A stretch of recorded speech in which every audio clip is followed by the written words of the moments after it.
अध्येष्यते च यैमम् धर्म्यं संवादमावयोः धर्म्यं संवादमावयोः ज्ञानयज्ञेन तेनाहम् ज्ञानयज्ञेन तेनाहम् इष्टस्यामिति मे मतिः इष्टस्यामिति मे मतिः।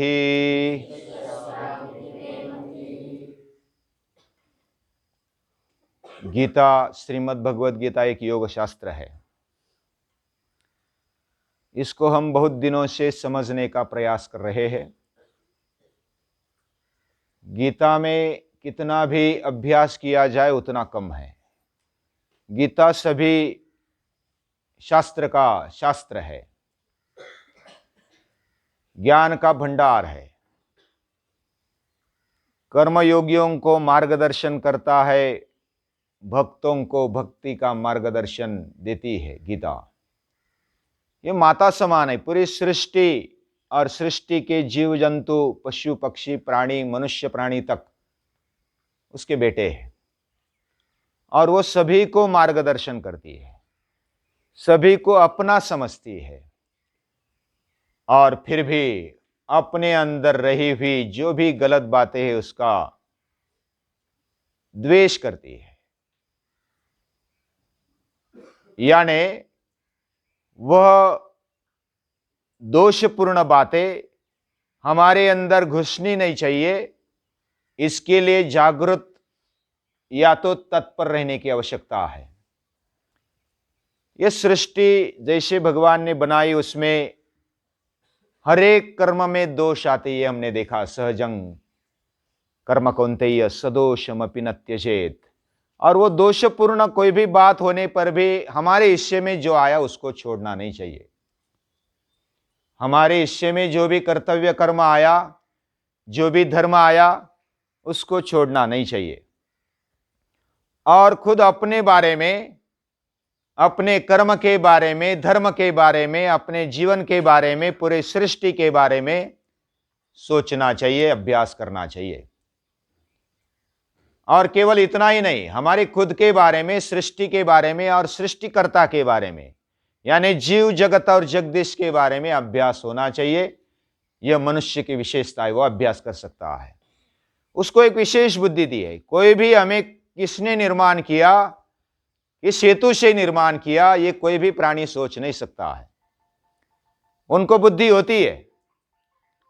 बुद्धि होने के बावजूद भी वह अपने जीवन में कुछ विशेष अगर रखता है तो वो ये रखता है, वो मैं भगवान का अंश हूं और मेरा जीवन ये कुछ विशेष है। हम अगर पराक्रम करें, पुरुषार्थ करें तो हम नारायण बन सकते हैं। नर करनी करे तो नर का नारायण हो जाए। इतनी शक्ति मानव में भरी पड़ी है। ममई वंशो जीवलोके, तू मेरा ही अंश है, ये गीता बताती है। सर्वस्व चाह हृदय सन्निविष्टा, ये गीता बताती है। मैं आपके हृदय में रहता हूं। और इतना बड़ा तेजों का तेज हमारे हृदय में रहता है तो हमें हल्का, खुद को हल्का मानने की आवश्यकता नहीं है। यह बहुत बढ़िया तत्वज्ञान है। केवल तत्वज्ञान बोलने पर हमारा दिमाग काम नहीं करता है। लेकिन तत्वज्ञान वही माना जाए जो जीवन के उपयोग में आ जाए। जीवन अच्छा कैसा हम जिए। और इसलिए ये जो गीता है, गीता का तत्वज्ञान जीवन तत्वज्ञान है, जीवन शास्त्र है। और इसलिए ये हमारे लिए महत्वपूर्ण है। हर एक ने अपने जीवन में ज्ञान यज्ञ करना चाहिए। और ज्ञान क्या होता है? ज्ञान यानी समझ, ज्ञान यानी विवेक, ज्ञान यानी अपने आप को समझना। और यही योग कहता है, तदा दृष्टु स्वरूपे स्थानम। और कब यह होगा? योगश्चित्त वृत्ति निरोधा, चित्त वृत्तियों का निरोध हो जाए। हमारे अंदर जो विकार है, वृत्तियां है, उसका निरोध जब हम करेंगे, पुरुषार्थ से करेंगे, तो हम अपने को समझ सकते हैं, अपने आप को समझ सकते हैं, इस सृष्टि को समझ सकते हैं और सृष्टिकर्ता को भी, जो अपने अंदर बैठा हुआ है। और यही ज्ञानेश्वर महाराज ज्ञानेश्वरी में कहते हैं, ओम नमो जी आद्या वेद प्रतिपाद्या जय जय स्वसंवेद्या आत्मरूपा। यह स्वसंवेद्य है, आत्मरूप है, सेल्फ रियलाइजिंग है, और यही सच्चा ज्ञान है, बाकी दूसरा ज्ञान है। एतज् ज्ञानम मिति प्रोक्तम अज्ञान यदतोन्यथा, इसे कहने की हिम्मत गीता करती है। गीता का तत्व ज्ञान, गीता का जीवन समझाने का तरीका बहुत ही अलग है, और वो हिम्मत देती है, खुद को समझने का एक अभ्यास देती है।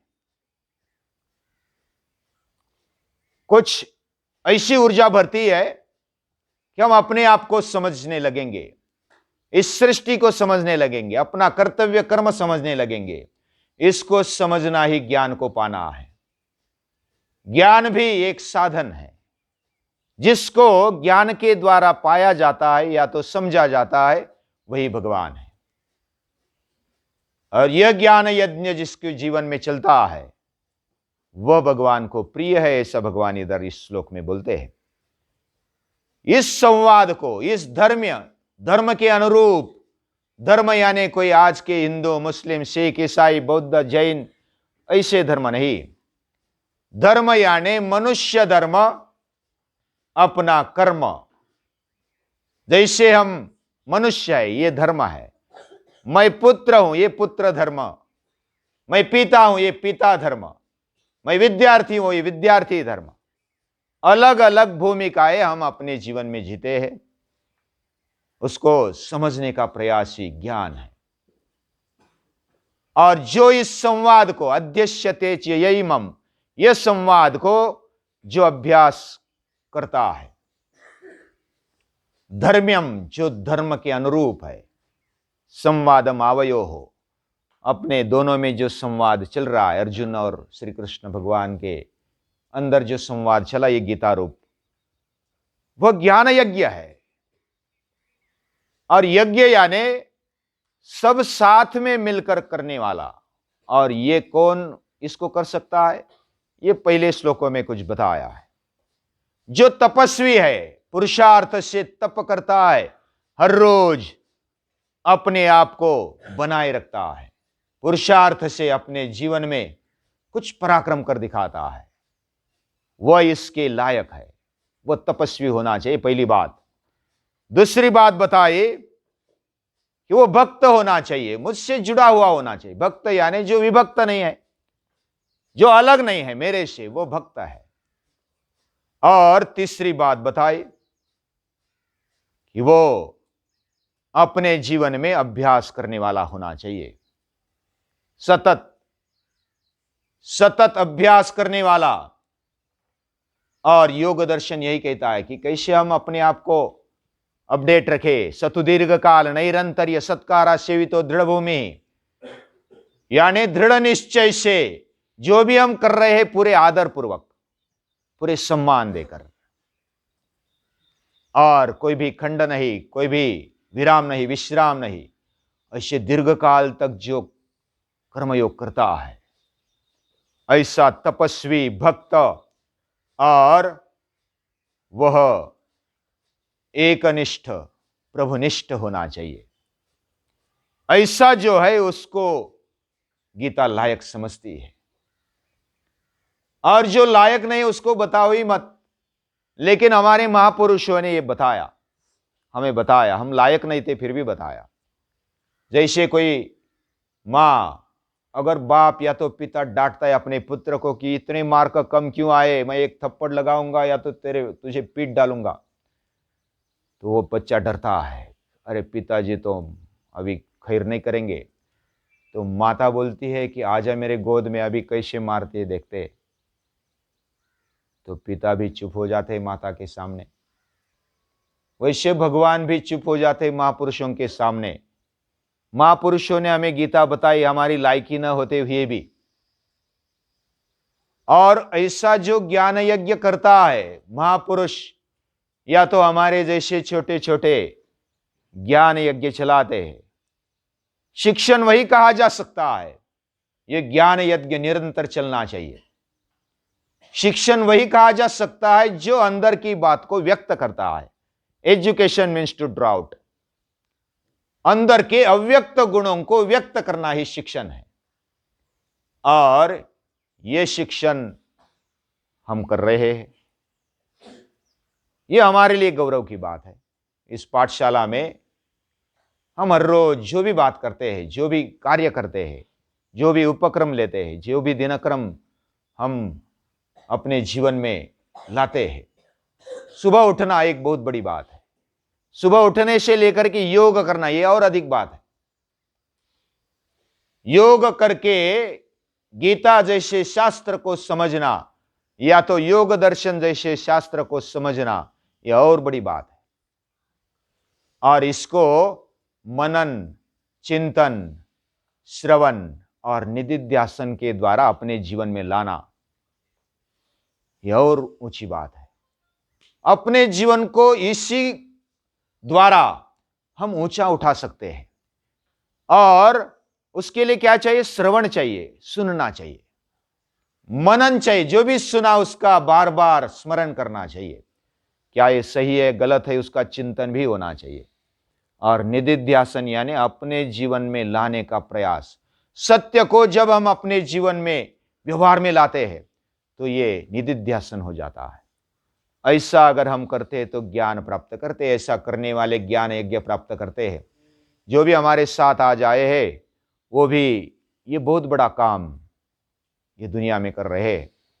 ये भले छोटे पैमाने पर, हमारे लेवल पर हम छोटे हैं, समझो कि 100-150 हम आ गए तो ये छोटा लेवल, दुनिया के हिसाब से बहुत ही छोटा है। लेकिन भगवान के हिसाब से ज्ञान यज्ञेन ते नाम इष्टस्यामिति मे मतिः, वो मेरे लिए इष्ट है, मेरे लिए प्रिय है। उसके पहले श्लोक में ऐसा बताया कि न च तस्मान् मनुष्येषु कश्चिन में प्रियकृततमः भविता न च मे तस्माद् अन्य प्रियतरो भुवि। इस भूमि में इसके अलावा कोई प्रियतर, इतर कंपैरेटिव डिग्री है। प्रियतर यानी उसके उससे श्रेष्ठ, उसके अच्छा प्रिय मुझे इस दुनिया में कोई नहीं है। यह इतना प्रिय होता है जो ज्ञान यज्ञ अपने जीवन में लाता है।